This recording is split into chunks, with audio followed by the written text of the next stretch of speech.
돈만 모아두면 노후 걱정 없다. 자식만 잘 되면 내 인생 성공이다. 그 믿음 하나로 평생을 바쳤습니다.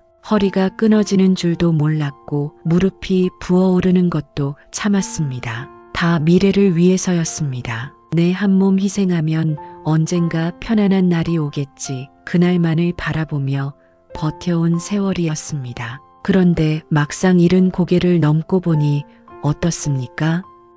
통장에 돈이 있어도 밤잠을 설칩니다. 자식이 번듯한 직장에 다녀도 가슴 한구석이 텅 빈 것처럼 허전합니다. 명절이면 오겠거니 기다리다 해가 지고 전화 한 통 오면 반갑고 끊기면 또 서운합니다. 이웃 어르신 모임에 나가도 어딘가 겉도는 것 같고 낮에는 TV 앞에 멍하니 앉아 시간을 보내다 저녁이 되면 또 하루가 이렇게 갔구나 싶어 가슴이 먹먹해집니다. 남들은 팔자 좋다 부러워하는데 정작 내 마음은 왜 이렇게 무겁기만 할까요? 혹시 이런 생각 해보신 적 있으십니까? 나는 잘못 산 것은 아닐까? 이렇게 살려고 그 고생을 한 것은 아닐 텐데. 그 물음이 새벽 어둠 속에서 불쑥 올라올 때 그 외로움은 아무도 몰라줍니다. 세상이 말하는 팔자 좋은 노후가 정작 나에게는 왜 이토록 낯설게 느껴지는 걸까요? 오늘 현자 철학당에서는 그 이유를 함께 들여다보려 합니다. 화려한 겉모습이 아닌 잃은 이후 내 영혼이 진짜 평온해지는 조건에 대해 이야기하겠습니다. 끝까지 함께 해주세요. 오늘 이 시간이 여러분의 마음에 작은 빛 하나를 켜드릴 수 있을 것입니다. 지금부터 나오는 두 분의 이야기가 혹시 여러분의 이야기처럼 들린다면 좋아요와 구독으로 응원해주세요. 진주에 사시는 76의 강순자 씨를 만나보겠습니다. 강 씨는 남편과 사별 후 혼자 살고 있습니다. 슬아의 아들 둘이 있는데 큰아들은 서울에서 대기업에 다니고 작은아들은 미국에 나가 있습니다. 누가 봐도 자녀 잘 키운 어머니입니다. 은행 통장에는 평생 허리 졸라매고 모아온 전세 보증금과 약간의 여유자금도 남아 있습니다. 동네 사람들은 강 씨를 볼 때마다 말합니다. 아이고, 팔자 좋으셔라. 자식들 다 잘 됐지. 돈 걱정 없지. 그런데 강 씨는 요즘 아침마다 눈을 뜨는 것이 두렵다고 말합니다. 눈을 뜨면 오늘 하루를 어떻게 채워야 할지 막막하다고 합니다. 밥상에 혼자 앉아 국 한 그릇 끓이다가 눈물이 나는 날도 있다고 했습니다. 생일이 지나도 아무도 먼저 전화를 해오지 않는 날이면 그 긴 하루를 어떻게 버텨야 할지 모르겠다고 했습니다. 통장을 열면 숫자는 있는데 그 숫자가 오늘의 외로움을 달래주지는 않습니다. 이것이 우리가 믿어온 상팔자와 현실 사이의 간극입니다. 실제 노년 행복 연구들은 공통적으로 이렇게 말합니다. 재산이 많거나 자녀가 사회적으로 성공했다고 해서 노후 만족도가 반드시 높은 것은 아니라고요. 진짜 행복한 노년의 공통점은 무엇을 가졌는가가 아니라 어떤 상태로 살고 있는가에 있었습니다. 팔자 좋은 노년은 화려한 겉모습에 있지 않습니다. 남에게 짐이 되지 않고 내 하루를 내 힘으로 꾸려갈 수 있는 존엄한 상태, 그것이 바로 우리가 진짜 지향해야 할 노후의 모습입니다. 아리스토텔레스는 말했습니다. 행복은 소유가 아니라 활동이며 영혼이 제 기능을 온전히 발휘하는 상태에서 비로소 찾아온다고. 아리스토텔레스가 말한 영혼의 활동이란 거창한 것이 아닙니다. 오늘 내가 내 방을 쓸고 닦고, 내가 고른 음식 재료로 내 밥상을 차리고, 내가 읽고 싶은 책을 펼쳐드는 것, 그 작은 자율성 안에 이미 행복의 씨앗이 깃들어 있습니다. 남의 기준이 아닌 내 리듬으로 하루를 살아가는 것, 그것이 노년에 가장 필요한 삶의 기술입니다. 강 씨에게 필요한 것은 더 많은 통장 잔고가 아니었습니다. 오늘 하루를 내 방식대로 채울 수 있는 아주 작은 주도권이었습니다. 그렇다면 그 주도권은 어디서 오는 것일까요? 지금부터 두 가지 핵심 지혜를 말씀드리겠습니다. 첫째, 자식에게 거는 기대를 내려놓아야 합니다. 인천 남동구에 사시는 72살 박종길 씨를 만나보겠습니다. 박 씨는 30년 넘게 작은 철물점을 운영하며 외동딸을 대학까지 공부시켰습니다. 딸이 결혼 후 수도권에 자리를 잡자 박 씨 부부도 작은 아파트로 이사했습니다.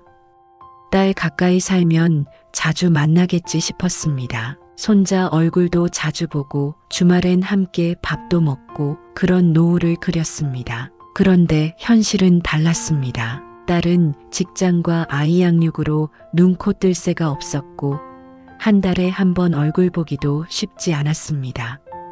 박 씨는 처음에는 서운했습니다. 전화를 걸었다가 바쁘다는 딸의 목소리에 마음이 상해서 며칠을 가슴앓이한 적도 있습니다. 기다리던 주말이 그냥 지나갈 때면 딸이 밉다기보다 자기 자신이 초라하게 느껴졌습니다. 그러던 어느 날 박 씨는 생각을 바꿨습니다. 딸이 나를 사랑하지 않아서가 아니라 딸도 지금 자기 삶을 살아가고 있는 것이라고 그 순간부터 박 씨는 딸에게 기대는 대신 자기 일과를 만들기 시작했습니다. 매일 아침 동네 수목원을 산책하고 오후에는 도서관에서 시조집을 빌려 읽었습니다. 가끔은 경로당 어르신들과 바둑을 두며 오후를 보냈습니다. 석 달 후 딸이 전화를 해서 물었습니다. 아버지, 요즘 목소리가 왜 이렇게 밝아요? 박 씨는 웃으며 답했습니다. 내 삶이 생겼거든. 사랑하되 기대하지 않는 것. 그것이 자식도 살리고 나도 사는 길입니다. 기대를 비운 자리에 비로소 서운함 대신 반가움이 채워집니다. 자식이 왔을 때 진심으로 반기려면 오지 않을 때도 내 삶이 충만해야 합니다. 기다리는 삶이 아니라 살아가는 삶, 그 전환이 노년을 바꿉니다. 둘째, 혼자 있어도 무너지지 않는 힘을 길러야 합니다. 외로움은 견디는 것이 아닙니다. 익히는 것입니다. 혼자 밥을 먹는 시간이 쓸쓸하다면 그 시간을 나 자신과 대화하는 시간으로 바꿔보세요. 산책을 하면서 오늘 하늘 색깔을 들여다보고 어제와 오늘이 얼마나 다른지 느껴보세요. 길가에 핀 이름 모를 꽃 하나에 발걸음을 멈춰보세요.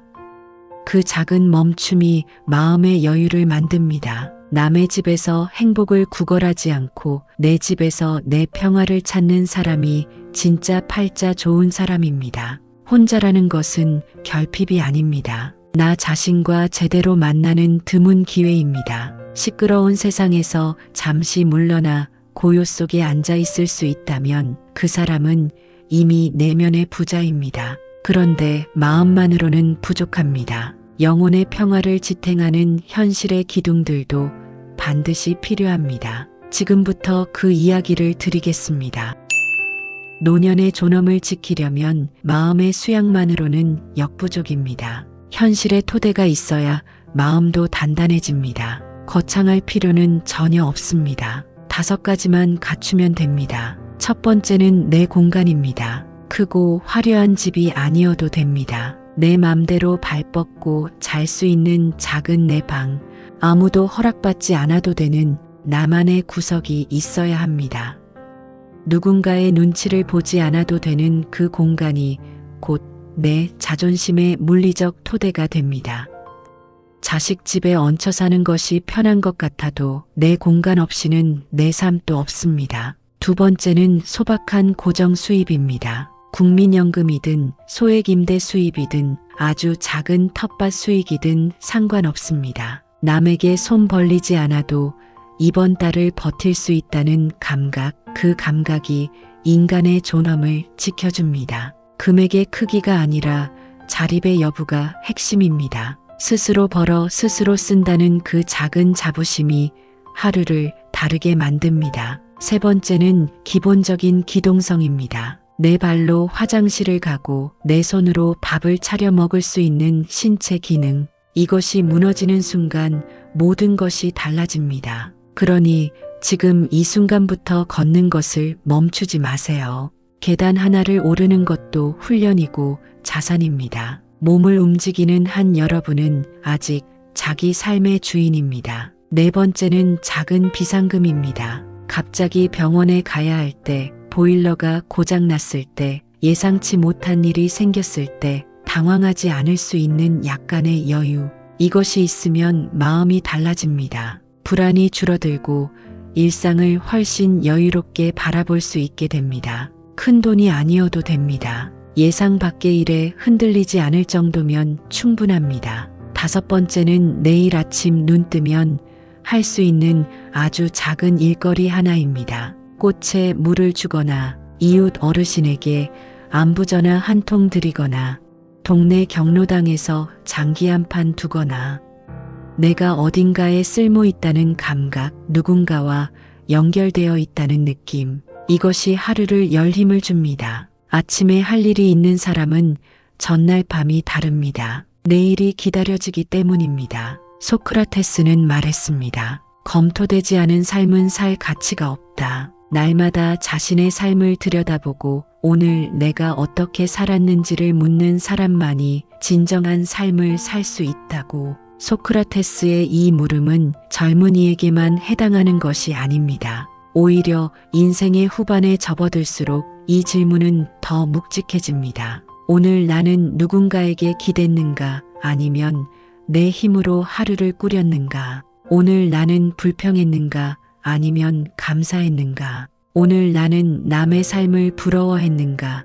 아니면 내 삶을 가꾸었는가? 이 물음에 매일 정직하게 답할 수 있는 사람이 진짜 팔자 좋은 사람입니다. 5가지 조건을 다시 한번 새겨보세요. 내 공간, 소박한 고정 수입, 기본적인 기동성, 작은 비상금, 그리고 작은 일거리 하나. 이 5가지를 갖추고 있다면 여러분은 이미 세상 부러울 것 없는 상팔자의 반열에 오른 것입니다. 화려한 노후가 아니라 흔들리지 않는 노후. 그것이 진짜입니다. 오늘 이 5가지 중 지금 여러분 곁에 있는 것은 몇 가지인가요?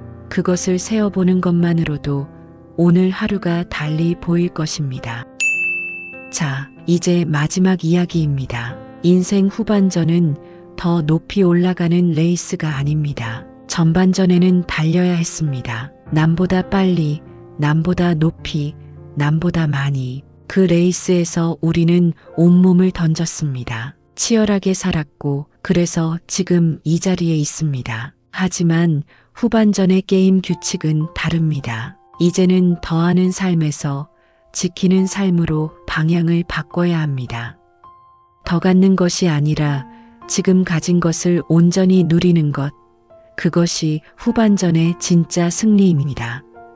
남보다 못해도 괜찮습니다. 화려하지 않아도 괜찮습니다. 좋은 차가 없어도, 넓은 집이 없어도, 남들 앞에 내세울 직함이 없어도 괜찮습니다. 오늘 하루 내 자존심을 지키고 내 자유를 누리며 내 힘으로 밥 한 그릇 지어 먹었다면 여러분은 오늘을 승리한 것입니다. 노후는 성공하는 시간이 아닙니다. 존엄하게 머무는 시간입니다. 세상이 뭐라 해도, 자식이 자주 안 와도, 몸이 조금 불편해도 오늘 내가 내 삶의 주인으로 하루를 마쳤다면 그것으로 충분합니다. 그 충분함을 아는 사람이 현명한 사람입니다. 그 현명함이 노년을 품격 있게 만듭니다. 강순자 씨는 요즘 아침에 일어나 창문을 열고 동네 산을 바라보는 것으로 하루를 시작한다고 합니다. 아무것도 아닌 것 같지만 그 10초가 자신을 살게 한다고 했습니다. 바람이 부는지, 구름이 어디쯤 떠 있는지, 오늘 하늘이 어떤 색인지 그것을 느끼는 것만으로도 살아있음이 감사해진다고 했습니다. 박종길 씨는 이제 딸에게 기대하는 대신 도서관에서 빌린 책 한 권을 읽으며 하루를 마무리합니다. 그 책장을 넘기는 소리가 자신에게 주는 가장 큰 선물이라고 했습니다. 마지막 페이지를 덮을 때 오늘 하루도 잘 살았다는 뿌듯함이 밀려온다고 했습니다. 이 두 분의 이야기에서 공통점이 보이시나요? 거창한 것이 하나도 없습니다. 창문 하나, 책 한 권, 그것이 전부입니다. 그러나 그 작은 것들이 하루를 살게 하고 내일을 기다리게 합니다. 여러분이 오늘 지켜낸 그 소박한 하루, 그것이 바로 가장 귀한 팔자입니다. 황금으로도 살 수 없고 남이 대신 살아줄 수도 없는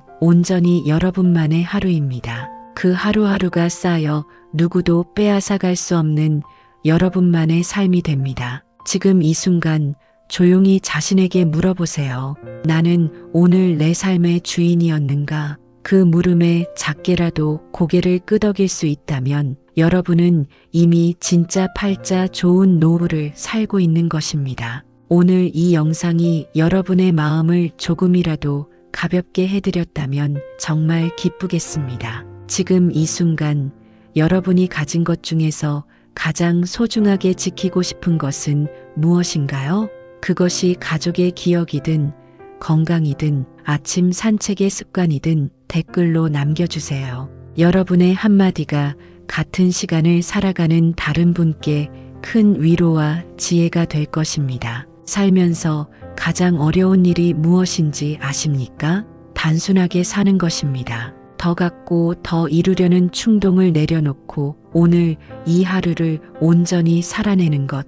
그것이 우리 시대 어른들이 보여줄 수 있는 가장 아름다운 지혜입니다. 그 지혜를 이미 몸으로 살아오신 여러분이 바로 이 시대의 진짜 철학자입니다. 오늘도 당신의 존엄한 하루를 온 마음으로 응원합니다. 구독과 좋아요는 여러분의 평온한 노후를 위한 작은 시작입니다. 이 영상이 마음에 드셨다면 가까운 분들과 꼭 나눠주세요. 함께 나눌수록 위로는 2배가 됩니다. 다음 시간에도 삶의 지혜를 함께 나누겠습니다.